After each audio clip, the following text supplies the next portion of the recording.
currently having a hard time with self-doubt, either feeling that you're not enough or you don't deserve the life that you want for yourself, then this video is for you. Hi, I am Juliet Kubega, your favorite self-healing and manifestation coach. And in this video, we're going to look at the 3 signs you're currently dealing with self-doubt, 3 ways to overcome self-doubt, and more importantly, the 3 best ways to build self-confidence. Now, if you're ready, let's get into it.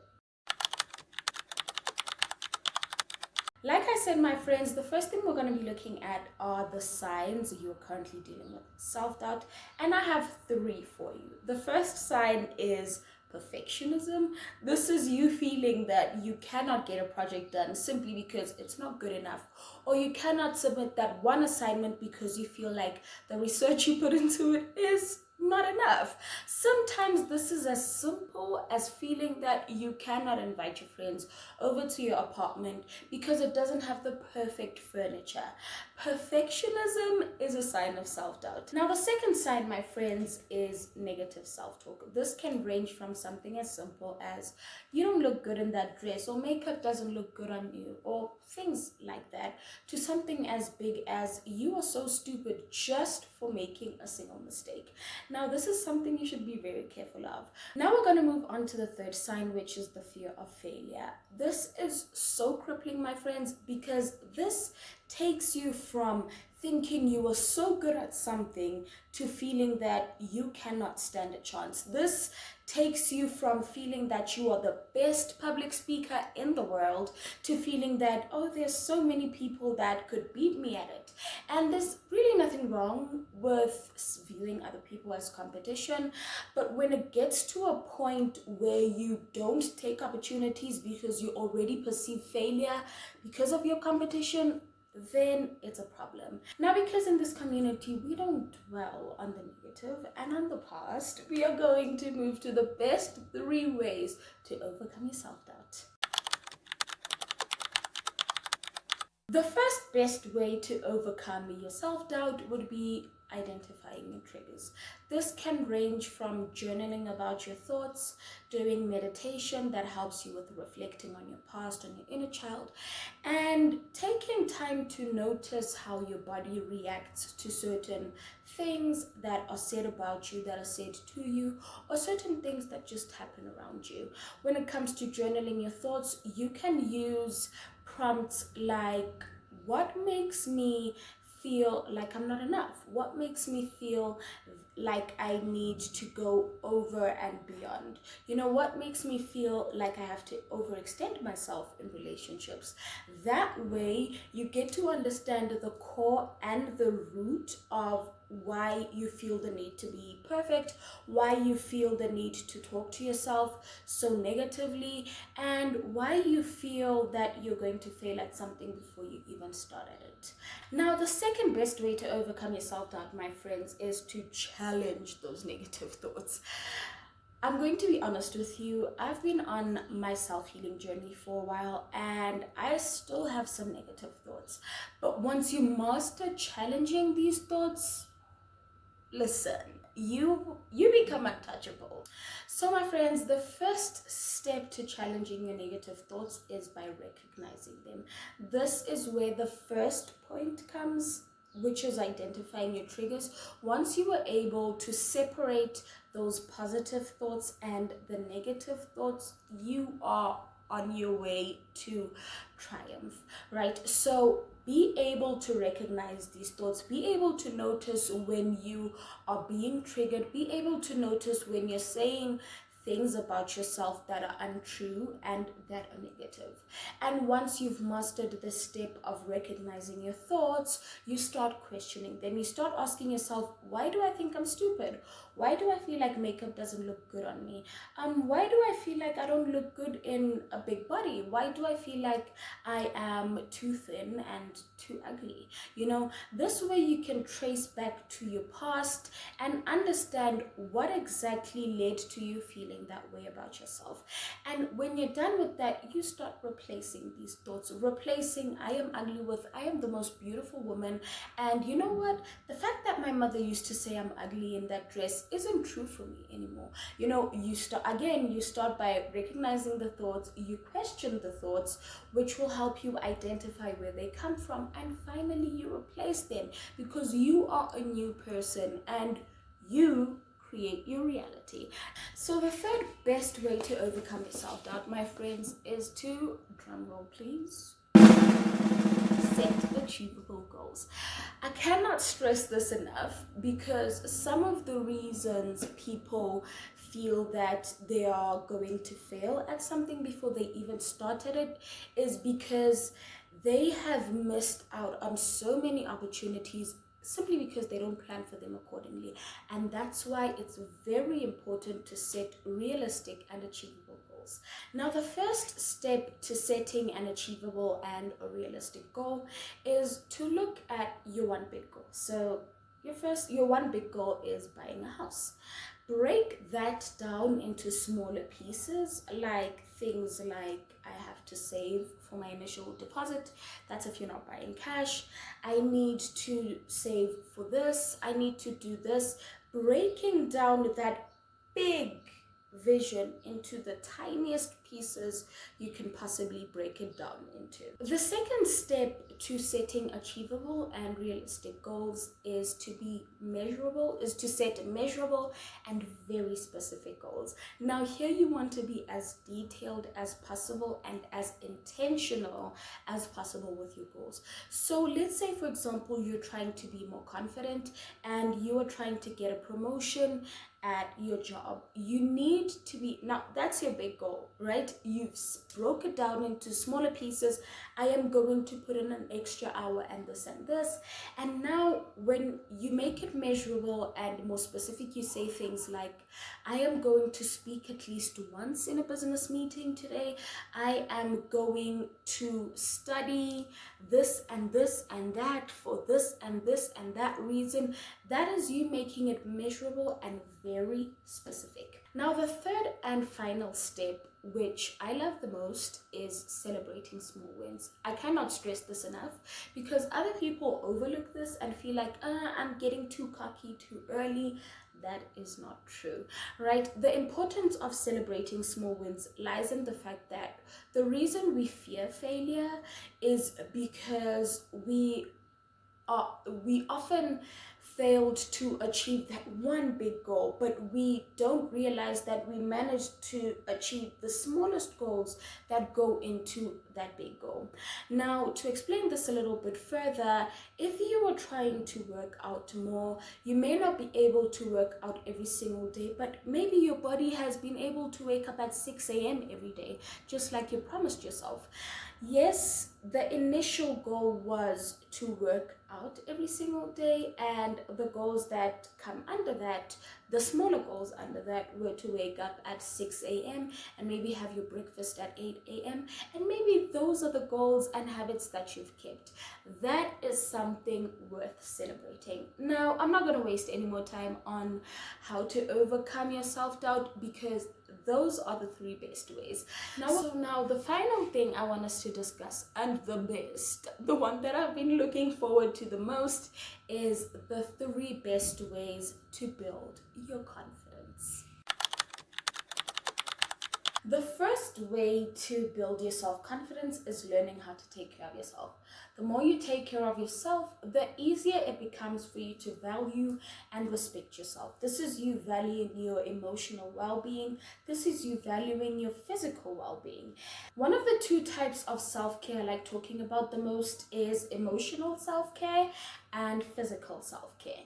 The more you are able to tend to your emotions, to deal with your emotional triggers, the easier it is to feel motivated, and moving to what we spoke about earlier, the easier it is to reassure yourself, to talk positively to yourself, so the more you take care of your emotional well-being, the easier it becomes for you to build confidence.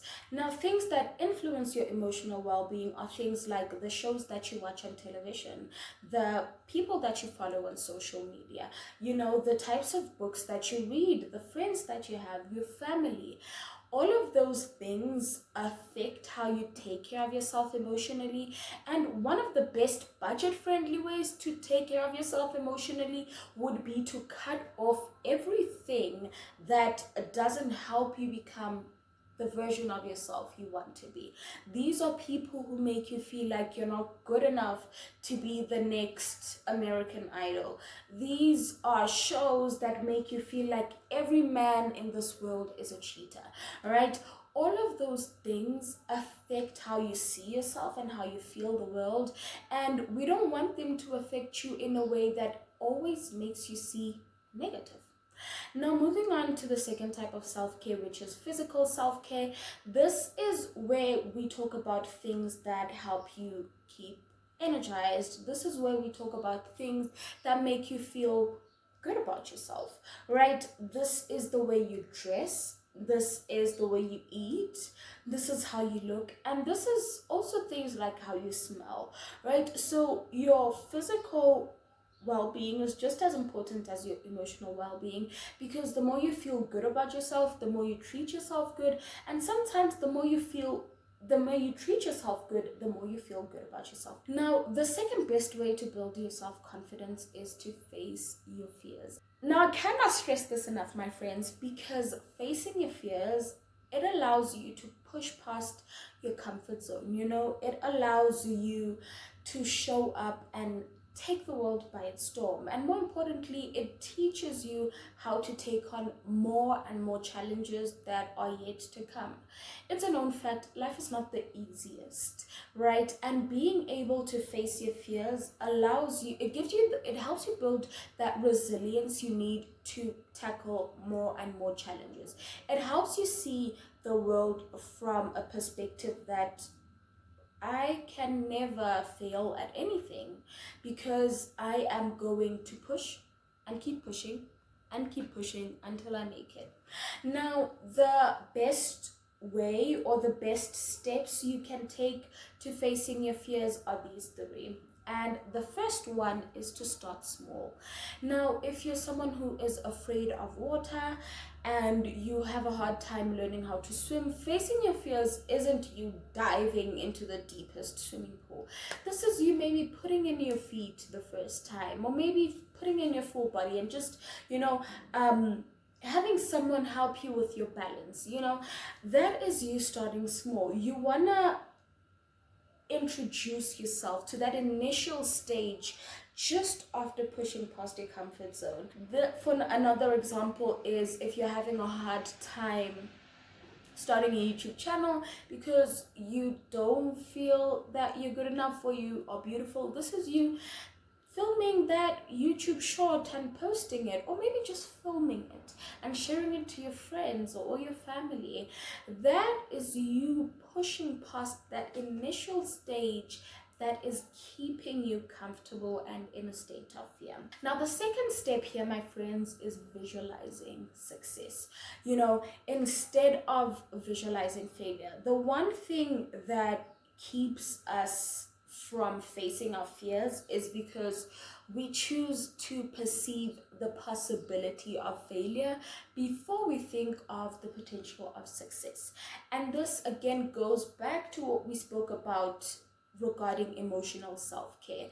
The more you surround yourself with people who take on challenges like they're nothing, the more you surround yourself with people who are easily motivated, then the easier it becomes for you to always visualize success and see yourself in their light, as opposed to seeing yourself in the light of someone who failed or people who fail. Now, the third step here is rewarding yourself. One of the things that I like doing is giving myself a little hug or kissing myself on the shoulder. This allows me to say, girl, you did it. Sometimes I look at myself in the mirror, from the smallest thing, I can tell you guys, from the smallest thing, and just saying, you know what, I'm proud of you. I'm proud of you. And I'm gonna give you a short example here. I've been the type of person who's always been scared of spending on myself, because I felt that there are other important things in life.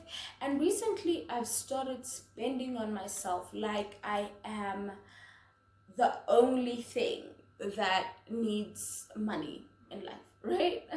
And I've been congratulating myself almost every day, like, I'm proud of you, look at the dress you got, look at this that you got, oh girl, you look good, look at your hair, you know.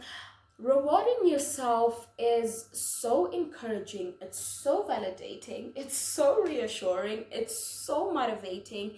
It just wants you to keep going because it allows you to see every teeny bitty success. Now, the third best way to build confidence is positive self-talk. This helps your brain, your subconscious mind, to focus on your strengths rather than your weaknesses. This is similar to visualizing success instead of failure. This allows you to always see the possibility of succeeding at something instead of failing at it. And the best way to do this is by doing practices like affirmations. Now, one of my favorite ways to practice affirmations every day is when I shower, and also having what I call an affirmations jar. So you'll take your honey jar, once you're done with your honey, clean it up and fill it with positive affirmations, cut them into pieces and have them all in there. First thing in the morning, you shake it up, pull out one piece of paper and say that to yourself at least 3 times. That's one of the best ways to positive self-talk.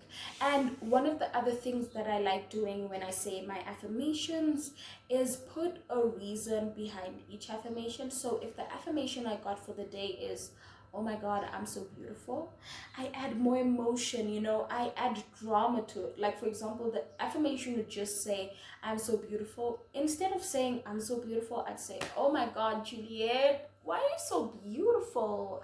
Oh my goodness, I'm so beautiful, right? And one of the other things, like I said, I put a reasoning behind it. I am so beautiful because look at my skin. Girl, because look at my skin. Look at how the color red looks on me. You know, always giving yourself, the more reasoning you have, the more easier it is to believe it. And that helps your subconscious literally pick up the affirmations a lot more quicker. Now, the second way to practice positive self-talk is by reframing the negative thoughts. We spoke about this a little bit earlier, so I'm not going to dwell on it a lot. This is you noticing when you say, I'm so stupid, and changing it and calling yourself out like, no, you are not stupid. You are the smartest person I know. You just made a single mistake, and because you're so smart, you were quick to notice that mistake. And because you're so smart, you are going to fix it, right? This is you reminding yourself that you are not that negative person that everyone else saw you as when you were growing up. You are a new version of yourself. The final way to learn how to talk to yourself more positively is by changing the people you surround yourself with. If you are in an environment of people who don't see you as worthy, then the likelihood of you seeing yourself as worthy is very low, because we easily respond to how people feel about us, and it takes another level of emotional resilience to be able to push back anything that anyone else has to say about you.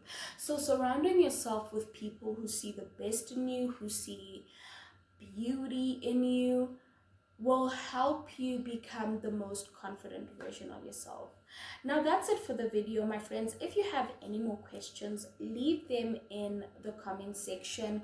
I will leave the best 3 books that have helped me build my confidence in the description, and probably in the comment section too.